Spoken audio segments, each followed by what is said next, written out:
आप देख रहे हैं डार्क फाइल्स। तो चलिए बढ़ते हैं आज की इस कहानी की ओर। वो एक पुरानी सी हवेली थी जो करीब करीब 200 साल पुरानी थी, लेकिन उस हवेली में अब कोई नहीं रहता था। वो पूरी तरह से उजाड़ और सुनसान थी। वक्त के साथ साथ समय बदलता गया और इस हवेली के काफ़ी दूर ही आसपास कुछ प्राकृतिक सुंदरता की वजह से वहाँ पर्यटकों की भीड़ धीरे धीरे बढ़ने लगी।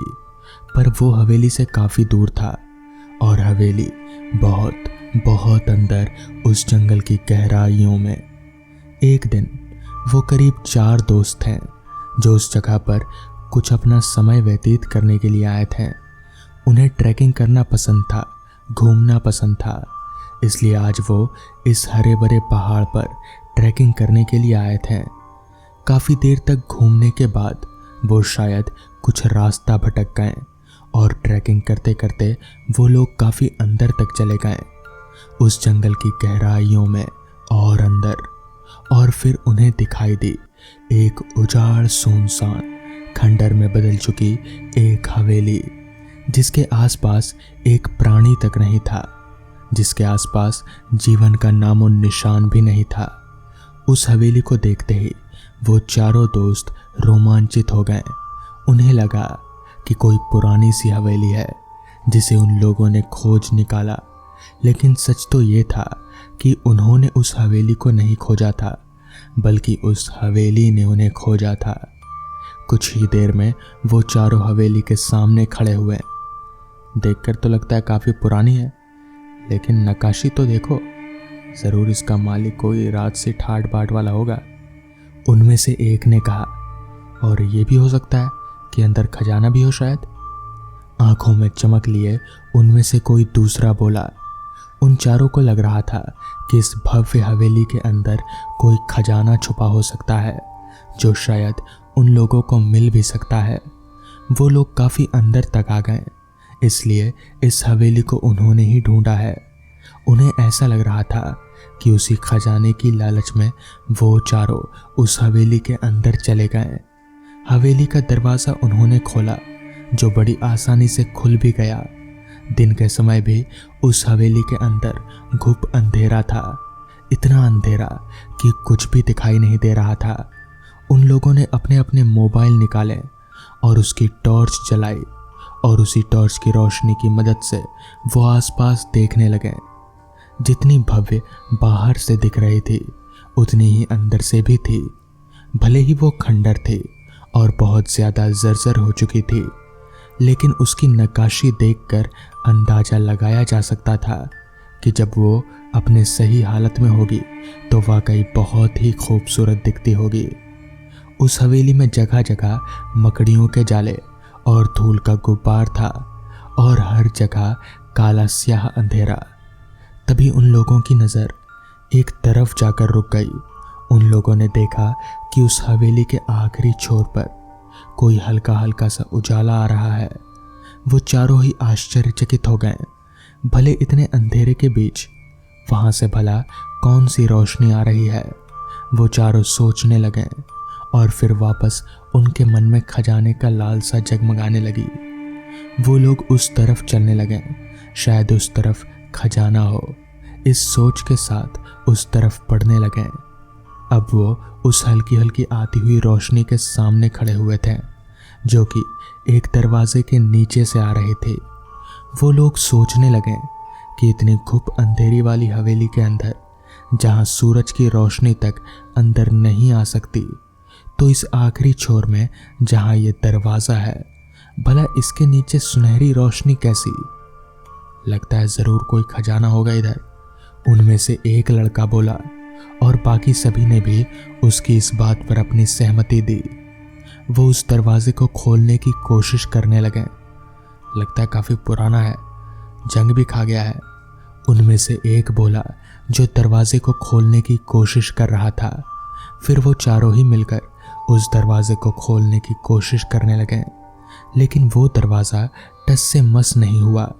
वो दरवाज़ा काफ़ी बड़ा था और उसमें कई जगह बारीक सी नक्काशी बनी हुई थी। उस दरवाजे में एक आधा चांद की आकृति बनी हुई थी और वो बिल्कुल दरवाजे के सीध में, बिल्कुल बीच में बनी हुई थी। मानो ऐसा लग रहा था कि वो दरवाजे का मुंह हो। अभी वो लोग उस दरवाजे को खोलने की कोशिश कर ही रहे थे कि तभी दरवाजे के अंदर से कोई हल्की सी आहट सुनाई दी। ऐसा लग रहा था मानो कोई जंजीर या कोई चीज है जो खनक रही है। अब उन्हें यह पक्का लगा कि अंदर खजाना है और वो लोग ज्यादा रोमांचित हो गए।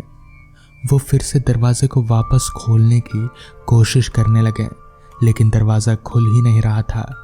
बाहर शाम अंधेरे में गहरा रही थी। उन लोगों को पता भी नहीं चला कि उनके इस दरवाज़ा खोलने की कोशिश में ना जाने कब दिन शाम में तब्दील हो चुका था और अब अंधेरा गहराने लगा था।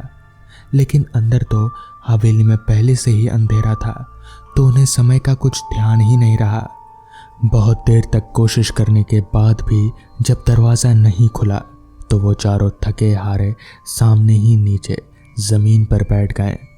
उनमें से एक दरवाजे पर टेक कर बैठ गया। कब से खोलने की कोशिश कर रहे हैं, ये साला दरवाज़ा खोल ही नहीं रहा। उनमें से वही जो उस दरवाजे पर टेक कर बैठा था, उसने दरवाजे पर मुक्का मारते हुए कहा। अभी वो कुछ कहते उससे पहले ही उन्हें एक आहट सुनाई दी। चर्र चर्र करती एक आवाज़ थी जो कि कुछ जंग लगी हुई सी चीज से खुल रही थी। अचानक वो चारों हड़बड़ाकर उठ बैठे। फिर उन्होंने देखा कि वही दरवाज़ा जिसे वो ना जाने कब से, कितनी देर से खोलने की कोशिश कर रहे थे, वो अब खुद चरमराते हुए धीरे धीरे खुल रहा था। अभी ये तो अपने आप खुल रहा है बे, उनमें से एक बोला। और वो चारे खड़े हुए सामने देखने लगे। कहीं कोई भूतिया हवेली तो नहीं है, कोई भूतिया जगह तो नहीं है ये, उनमें से एक डरते हुए बोला।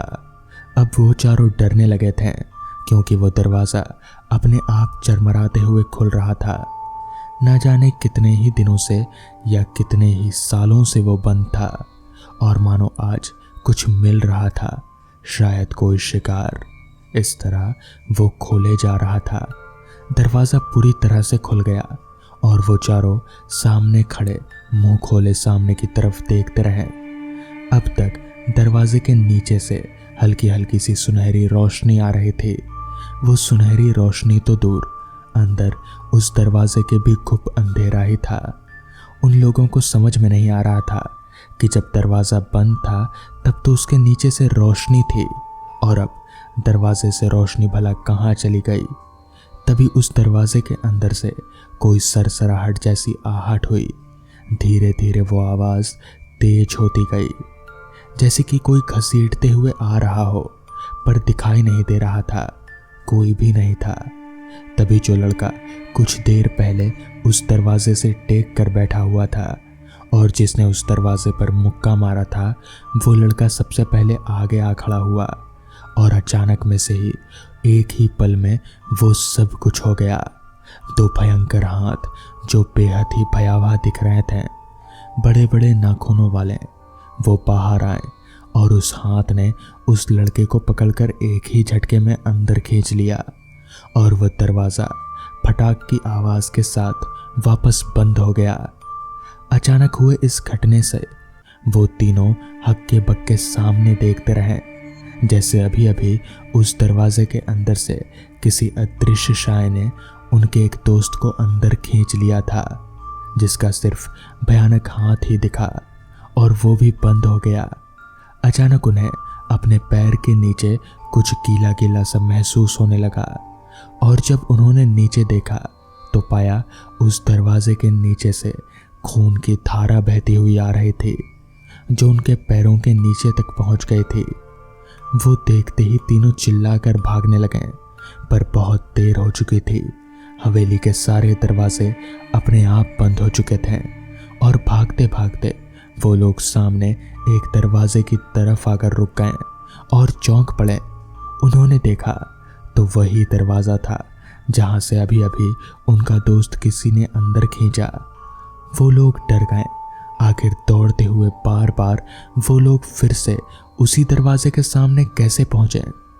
कोई कुछ समझ पाता उससे पहले ही वो दरवाज़ा वापस से एक धड़ाक की आवाज़ के साथ अचानक से खुला और दरवाजे के अंदर से वही भयानक हाथ निकले। उस खुरदरे हाथ के बड़े बड़े नाखून थे और उसे देखकर ऐसा लग रहा था वो किसी इंसान के तो बिल्कुल भी नहीं है, जैसे किसी पेड़ के छाल की तरह वो हाथ दिखाई पड़ रहे थे। उनमें से खून टपक रहा था। वो हाथ अपने आप लंबे होते हुए दरवाजे से बाहर आ रहे थे। बस वो हाथ ही थे। बस सामने खड़े बाकी तीनों अपनी जगह डर कर जम गए थे। वो हिल नहीं पा रहे थे। फिर वो हाथ आगे बढ़ा और एक ही झटके में उन तीनों को एक साथ पकड़कर अंदर खींच लिया और धड़ाम की आवाज़ के साथ और उन तीनों की चीखों के साथ वो दरवाज़ा फिर से बंद हो गया। फिर कुछ ही देर में उस दरवाजे के नीचे से खून की विशाल धारा बहने लगी। खूनी दरवाजे ने उन्हें निगल लिया। तो दोस्तों, ये थी आज की पहली कहानी। तो चलिए बढ़ते हैं आज की दूसरी कहानी की ओर। जब मेरे पापा इंजीनियरिंग की पढ़ाई कर रहे थे तो उन्हें घर से दूर रहना पड़ा। वो इंजीनियरिंग की पढ़ाई कर रहे थे। उन्हें कॉलेज उसी शहर में नहीं मिला। पढ़ने में तो होनहार थे ही और घर के पहले इंजीनियर वही बने। सभी लोग बहुत खुश थे। कॉलेज के पास ही एक किराए का मकान जिसमें एक रूम और एक किचन था जो उनके लिए काफ़ी था और उन्हें ले लिया गया था। हॉस्टल में रहना उन्हें पसंद नहीं था। अकेले आराम से रहकर पढ़ाई करना चाहते थे। पढ़ाई इंजीनियरिंग की थी तो पढ़ना भी बहुत पड़ता था। कमरे के ठीक बीच में एक खिड़की थी। वहाँ रोशनी अच्छी आती थी। उन्होंने सोचा यहीं पर टेबल कुर्सी लगाकर हवा भी आएगी और रोशनी भी अच्छी रहेगी तो पढ़ने के लिए अच्छा है। उसी खिड़की के पास टेबल लगाकर कुर्सी पर बैठकर पढ़ा करते थे। दूर एक घना पेड़ था। कभी कभी उस पर नज़र पड़ जाती थी। बाहर देखते फिर पढ़ने लगते। आराम से ऐसे ही दिन गुजर रहे थे। उसी शहर में हमारे एक रिश्तेदार भी थे तो खाने पीने की दिक्कत नहीं थी। उन्हीं के यहाँ खाना हो जाता था। एक दिन रात को मेरे पापा उन्हीं रिश्तेदार के यहाँ से खाना खाकर घर आए। अभी 9 बज रहे थे। उन्होंने सोचा थोड़ी देर पढ़ ही लिया जाए, फिर जब थकान होगी तो सो जाएंगे। उसी टेबल पर कुर्सी लगाकर बैठकर पढ़ना शुरू कर दिया और खिड़की भी खोल ली। दूर से वो पेड़ रात में भयानक लग रहा था। वहाँ कोई भी रोशनी नहीं दिख रही थी, पर यह समझ में आ रहा था कि वही पेड़ है। अचानक पढ़ते पढ़ते उन्हें लगा कि कमरे में कोई घूम रहा है। कुछ चलने की आवाज़ आ रही थी, पर वो पढ़ते रहे। उन्होंने पीछे नज़र घुमाकर नहीं देखा। अपना पूरा ध्यान पढ़ाई में ही लगाया। उन्हें डर भी नहीं लग रहा था। बस सोच रहे थे कि ये कौन है, पर पीछे मुड़कर देखना उन्हें सही नहीं लग रहा था। पता नहीं उन्होंने क्यों नहीं देखा। थोड़ी देर में आवाज़ आना बंद हो गई। ऐसा लगा जैसे कोई चला गया हो, पर उन्होंने पीछे मुड़कर देखा तो पूरे कमरे में कीचड़ से सने पैरों के निशान दिखाई दिए। वो चौंक पड़े पर घबराए नहीं। उन्होंने पूरे कमरे में पोछा लगा दिया और सोने चले गए। अब तो आए दिन यही क्रम चलता रहा। वो पढ़ने बैठते, खिड़की खोलते। थोड़ी देर बाद कमरे में चलने की आवाज़ आने लगती। जब आवाज़ आनी बंद होती तो पापा मुड़कर देखते। कीचड़ से सने पैरों के निशान फिर से दिखाई देते। पता नहीं पापा का पढ़ने में मन कैसे लगता था। फिर एक दिन, कुछ दिनों तक ऐसा चलता रहा और एक दिन उन्होंने वो खिड़की बंद कर दी, खोली ही नहीं। उस दिन शांति रही, कोई नहीं आया। ये सब बात उन्होंने मेरे दादाजी को बता दी। उन्होंने तुरंत घर बदलने की बात अपने रिश्तेदार से कही और उसी दिन उनके रिश्तेदार ने घर बदलवा दिया। पता नहीं पापा का उस घर में पढ़ाई में मन कैसे लगता था। तो दोस्तों, ये थी आज की कहानियाँ। अगर आपको ये कहानियाँ पसंद आई हों तो वीडियो को लाइक और चैनल को सब्सक्राइब करना ना भूलें। तो मैं आपका दोस्त आर्यन जल्द ही मिलूँगा आपसे ऐसी ही नई कहानियों के साथ। तब तक के लिए अपना ख्याल रखें।